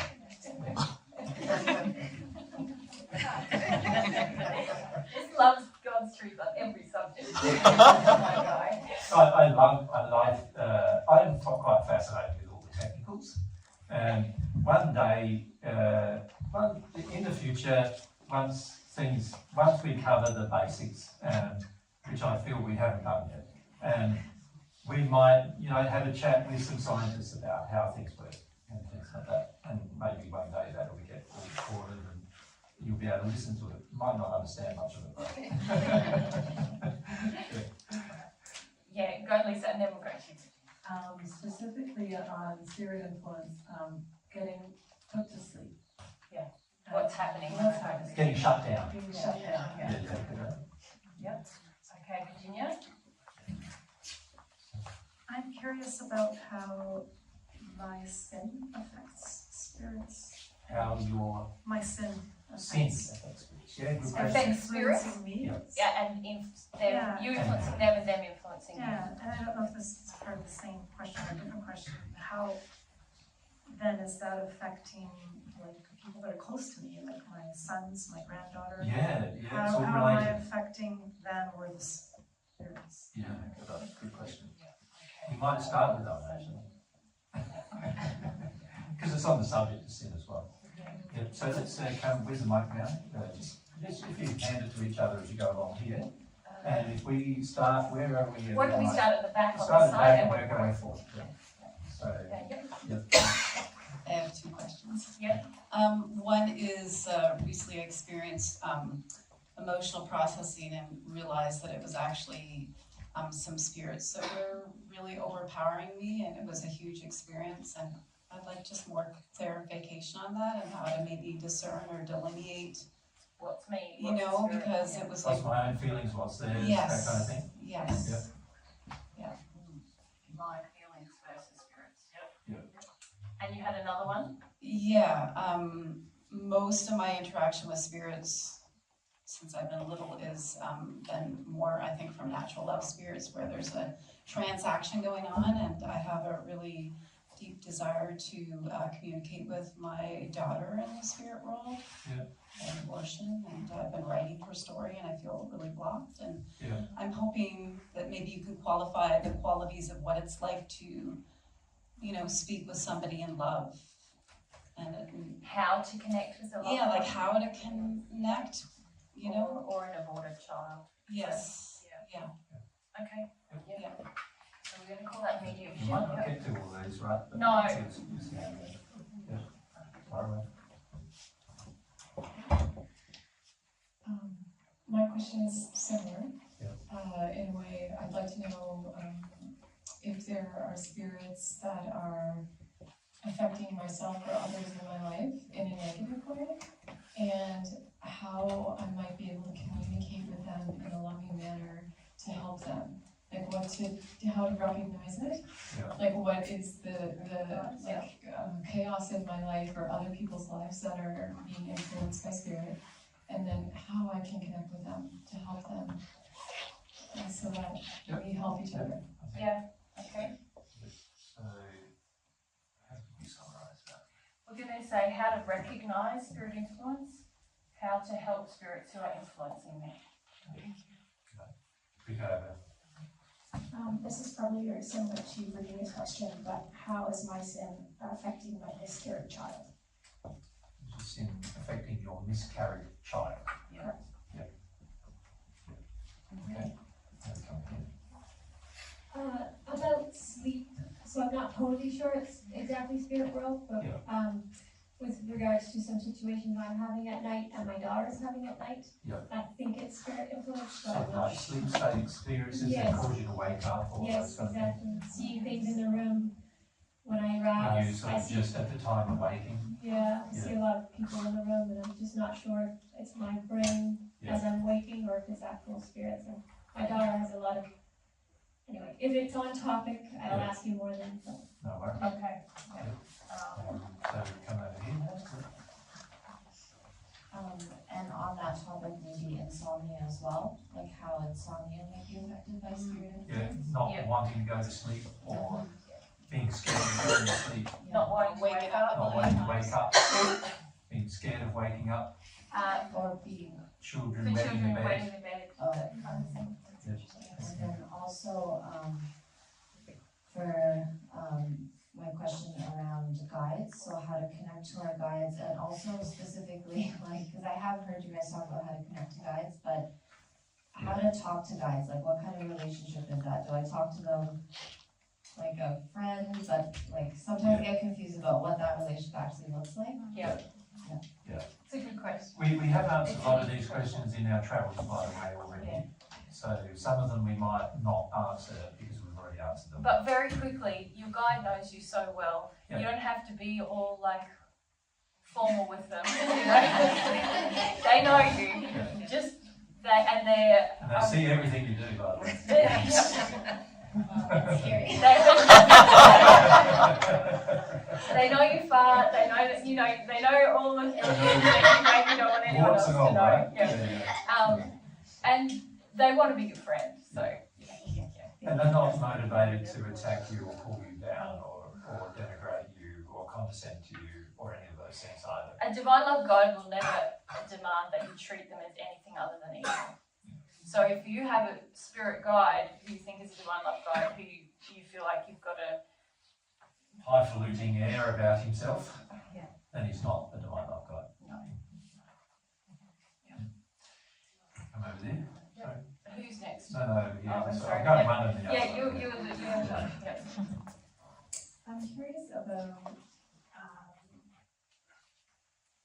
passing along information to other people as about the spirit world. So informing people who have no knowledge or have no belief or no faith, maybe. And so what's the polite way of doing it?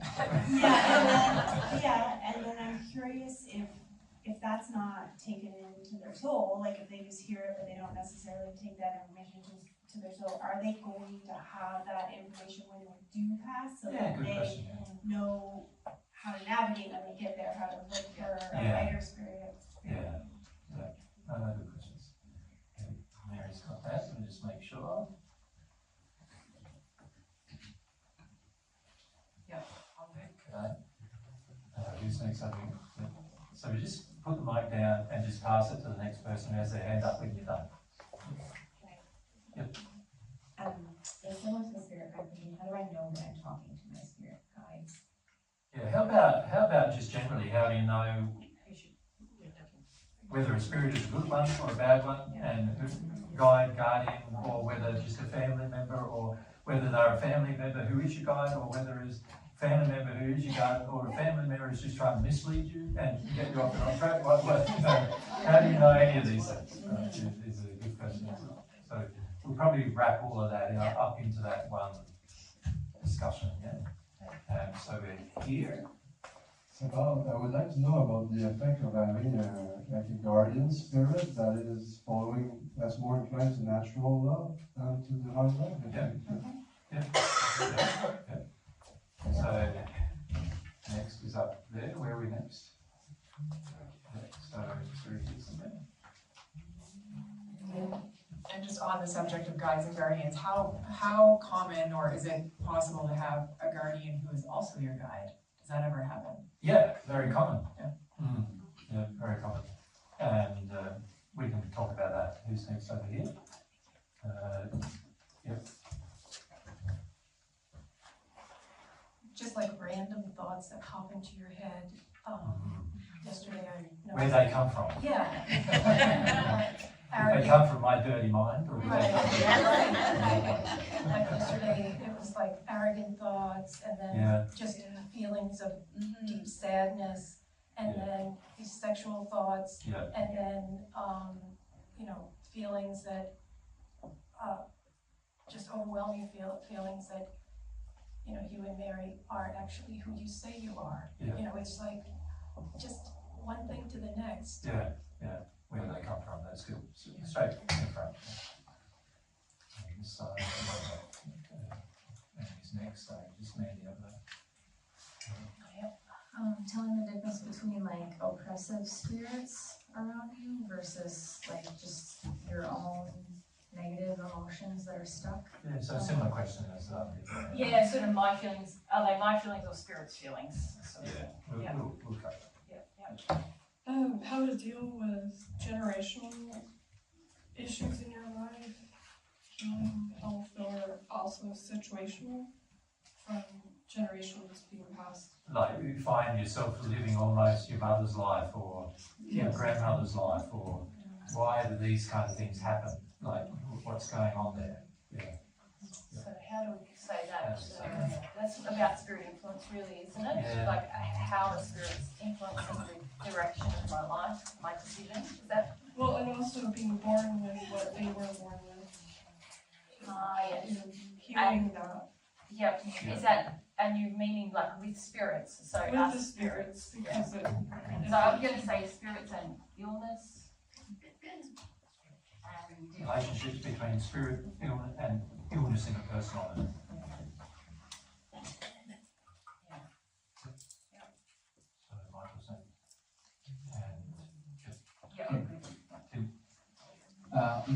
If you could talk about if there is a way to help our beloved there are in the spiritual realm, like father, mother, and their fathers that have never listened to the divine truth, never heard it. If there is a way now that I can talk to them about talk to help them in the progression of love. Receive the love of God's love. It's very hard because it depends upon their condition to a degree, and we'll talk about that as well. So how to help a loved one, sort of, that also relates to children and stuff. And even whether you can, so sometimes that might not be possible, and we'll talk about why that might not be possible. Okay, yes? Can I use more information about the life review to make it more applicable to how I live my life now and my awareness? So when you pass, how can I understand what's going to happen when I pass, and then how can that help me now? And we also call it a life review, but actually we need to probably discuss a little bit about when it starts to happen, because for most spirits it doesn't happen immediately. No. It happens well into their spirit life. I was wondering about that too, and will all the spirits that come into the earth plane to hang around with us, have they been through it? Can we refer to it? Most of them have not. No. So almost every earthbound spirit has not yet begun their journey in the spirit world, and including the fact that they have not yet begun to even see their life on earth yet. We talk to spirits and make an effort to connect them with their guides through an emotion. And it seems very successful. And this seems like another tool, awareness of the sins that have been in their life. Very important part of their progression, actually. So yeah, that's something that if you've watched us do mediumship, we often connect spirits with the sin of their life, don't we, to help them to progress. Yeah, it's interesting, and this is something we'll talk about a little. It's interesting when you're a spirit, there's a strong tendency after you've been in the spirit world for a while to forget your life on earth, because you don't want to remember it, right? This is how most people are on earth too. They don't want to remember the bad things they did, and they don't want to remember the things that were a bit confronting, and things like that. So by the time you've passed as a spirit, you're already in that zone that I don't want to remember that, and I don't want to remember this, and I don't want to remember that. And the process, when a person from earth talks to them, they start remembering the things they don't want to remember. So that's very, very helpful. So we can talk about that. Yeah. And I'm part of a group, I'm participating with other people in something that feels like an experiment. It's based on family constellation, and we know it involves mediumship, and we try to be guided, and it seems to release emotions in ourselves and also the spirits that are involved with it, and there seems to be a wider positive influence than we're aware of. Yeah. And if you had any feelings about that. Yeah, we should talk about it.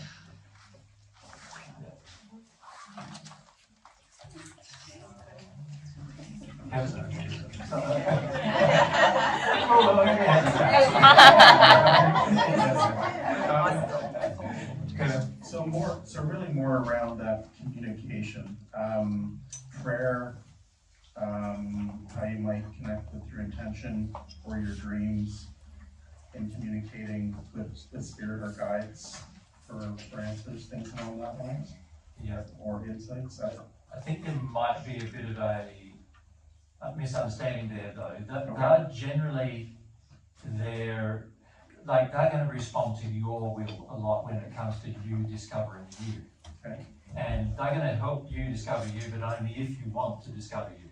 Yeah. And so I don't know whether we're going to, I don't think we'll probably answer that question today, because that's more involved with what you need to do to discover you, and then what help or assistance you may receive from the spirit world doing that.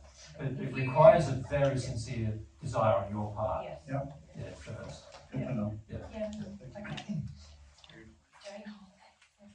Where are we up to? So Nellie has had a go. So, sorry, right there with the mic. I'd like to ask a question about how to help a friend that I feel has spirit influence causing gender confusion that could be. Big thing now. And just worried about if I have been afraid to bring up the idea that I do believe it's like a spirit influence. If it's loving to just maybe just pray for the spirit, or try to help the spirit without telling the person, or maybe the person should just be told. Just try to help them. Very good question, and there's some loving ways to address it, of course. Yeah. So let's talk about that. So we say, should we call it loving ways to address gender confusion?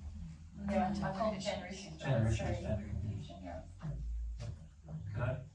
So now let's come down to Ed Nelly, because she hasn't had a go yet. Oh, sorry, it's already out the back. It's too late. She's working our way back, and then we're going to have to work our way back to front. For those people who've come from a Christian background, yes, and then started to listen to divine truth, and things make sense and it feels like truth. Yeah.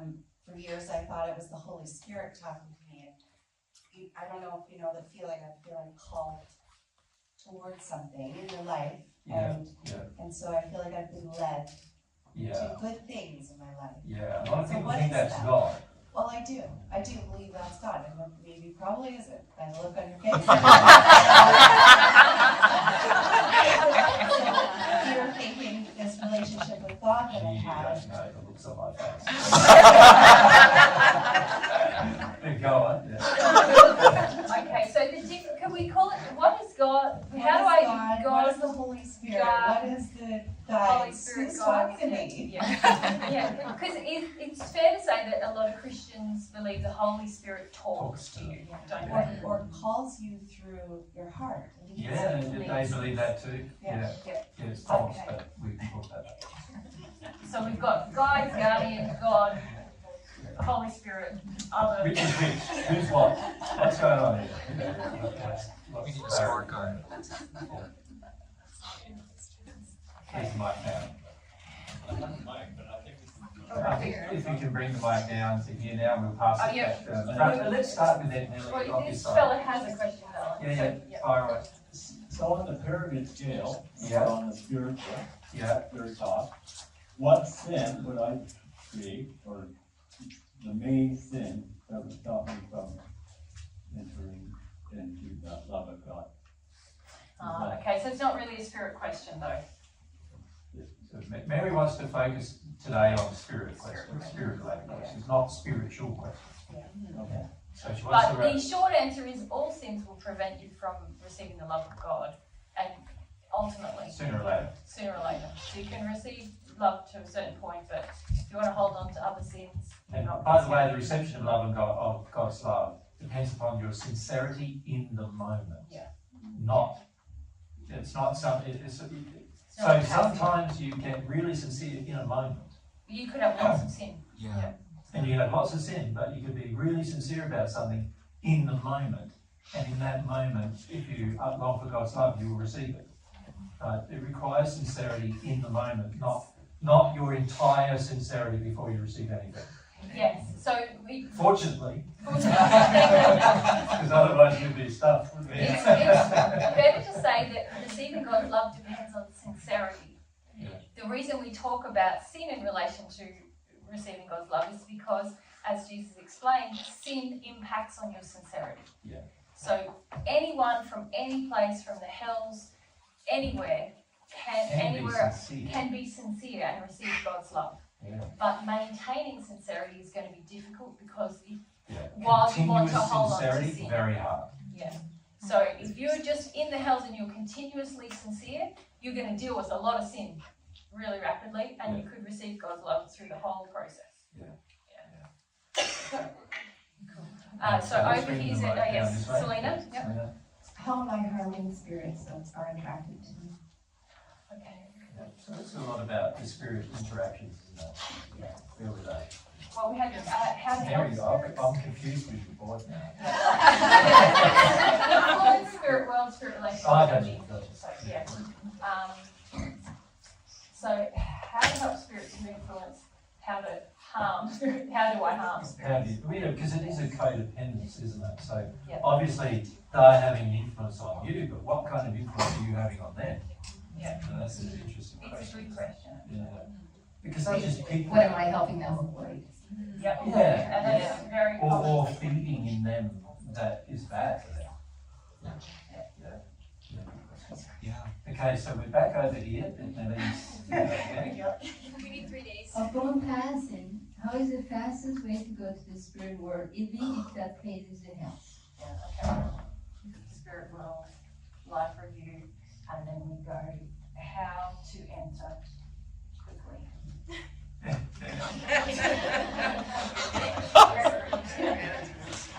There's a thing I can do. How to enter humbly, can we call it that? Yeah.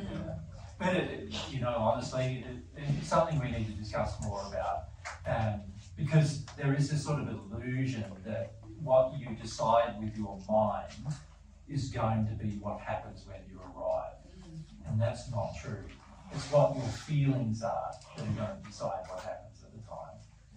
And this is so there's a big illusion in many people that you can sort of learn more about the spirit world and learn more about how to ask the right questions and ask the right people and all those things, but actually none of that will probably happen. Well, you won't be thinking of that at the time. Yeah, because you'll just have your feelings, and those feelings that are dominant will be the things you act upon. So let's say you pass, but you're sort of in love with the guy on earth, right? And you pass. The feeling that will be dominant with the feelings of being in love with that guy on earth, so what are you going to do? You're going to forget everything else for a while, and you're just going to go, I can be with him all the time now. And bang, you'll be with him all the time. Right? And then he's having sex with somebody else, you're with him still, and then he's doing this, and you might be yelling at him, so don't do that, I'm here, and there's all sorts of things that might go on, but you'll be embroiled in that emotion at the time. And so a lot of people think that their thoughts would be able to be controlled in a much stronger way once they pass, but actually your thoughts are less controlled when you pass. Right, so, yeah. But we'll talk a bit about that. We'll talk about it all of that. Maybe. So I have a question about mediums, like in general, and often you hear that, oh, this person's coming through and they're fine, or this person's coming through and they're fine, and they're telling you they're fine, and yeah, kind of what's going on there when you keep hearing, like this happened last night when I went home and someone had gone to a medium and yeah, everyone's fine and they're fine. So I just want to clarify how to be. Well, when somebody asks you how you are, what do you say? Fine. Are you fine? I'm fine, you know, this is like, tell them I'm fine, tell them Well, I'm because fine. they want to stop the panic in the people on earth about life after death and everything else. They have motivations to tell everybody that they're fine. They're not fine. Yeah. But it's the same with the person on earth. When somebody else comes on, are you okay? You go, yeah, I'm okay, I think. You know, I'm fine. I'll be right. You know, and that's you skipping over all your stuff and also trying to make them feel like they don't have to worry about you, isn't it? So that's what goes on. Mostly in the spirit world, people, you go along, you know, ask the spirit how they are, and most of the time they'll say, I'm fine, you know. There are some that won't, but it's only the people who are more honest than that won't. And I wonder, are they actually tuning into the spirit, or are they actually reading them, like, are they tuning to their own God? Well, You know? a lot of mediums have preferences to believe that there's nothing bad in the spirit world. So There's a lot of there's reasons a that they lot have that. One is that who's going to pay them if you go and go, actually, Grandma is in a bad way, you know. She's screaming in torture, you know, like. Yeah. So there's one. And then what's the person on earth going, oh, and they get into a panic about their passing and what's going to happen to me if I pass, and when the truth is not known, sometimes it's better, you know, these people think it's better, I'm not saying it's better, but these people think it's better just to say she's fine. Yeah. And then there are, you know, if people can enter the spirit world, say you're in the spirit world 50 years or something, you do learn a few things. You a lot of times you're in a better place than when you're on earth, but it doesn't mean you're in a good place. You know, it's just like, oh, I'm sorry, I realised I didn't do that very well, or now I see everything. I didn't know that, or this is good for you, or that's not good for you. But it's still very much based on their condition. Yeah. And one more attached to that, why they always think they're reincarnation. Like it seems like every medium has this. Not always, but no, it's more to do with the type of spirit who believes in reincarnation, and all of them are either earthbound or in the first or second sphere generally, and it's very rare for a sixth sphere to maintain its belief in reincarnation, but there are some, but they've never reincarnated themselves and never observed anybody who has. I mean, the mediums seem to be in this. Yeah, for sure. Right now, but not like in the early 1900s. It's kind of correct. It's a very trend. modern trend. Yeah.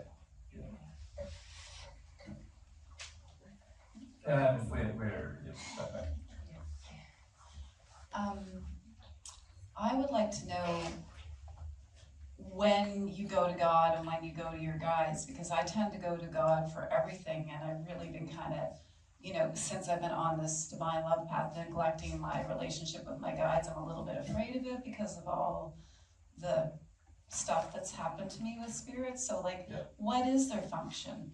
When should we be going to God, and when, because I go to God for everything, and it's a good policy. Yeah, but some people think they're going to God for everything and they're not going to God at all. Yeah, I get that, and I think that that's happened with me, so maybe some clarification around that.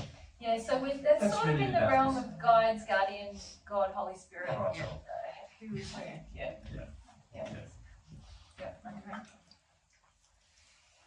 I might have a couple of questions, and maybe they're going to be answered. I was wondering about how to develop our own mediumship so that we can actually, you mentioned that you can feel the spirits and you can communicate with them and understand what they're looking for and asking, and if they're here. I'd love to be able to know that myself. Also, to be, I'd love some more clarification about overcloaking particularly in adults, not just children. Yep. I feel like that's also happening a lot, possibly with what we're seeing with, well, I don't know. It happens a lot. I'm casting, yeah. And then the other thing, sorry, there's so many, is about how to But never apologise for having questions. Remember, children. Children. Thank you. How to develop into my sleep state. To really get into my sleep state, into the spirit world in my sleep, but with intention. And remember it, but also like if I want to help develop, I feel like there's opportunity there. Yep. Yeah, to understand that better. Yep. There's also reasons why most people don't want it. Yeah, and what might block us from that as well. Yeah. Yes. Now, we can keep going on with just the questions of that and not answer any of them. Thank you for questions. So I think we can, what we probably need to do now, what is it now? Yeah, it's time, it's literally lunchtime. Lunchtime. So why don't we have a break for lunch, and Mary and I will, if you can leave us alone during the break, Mary and I will sort out sort of priorities on the list of questions, and then we'll answer them after lunch. This one here, how to develop mediumship, and I just say, we're not going to answer it today, but it's a passion of mine to develop a tool, because everyone is a medium. Everyone is a medium. And most of you are just channeling and all the time anyway. How to develop it in a loving way, in an ethical and moral way. And in a conscious way. A conscious, moral, ethical way is something that I really want to create some tools about. But we won't do that today because there's a lot. Yeah. And I feel really passionate about mediums on it becoming really ethical in the way that they do it. And I feel that requires education. The medium needs to be developed enough in their own relationship with God, but also to be able to educate the person that they're doing mediumship for or with about God's principles. The truth about the truth. Yeah. So it's something I want to do, guys, but it's not going to happen. Not today. You want this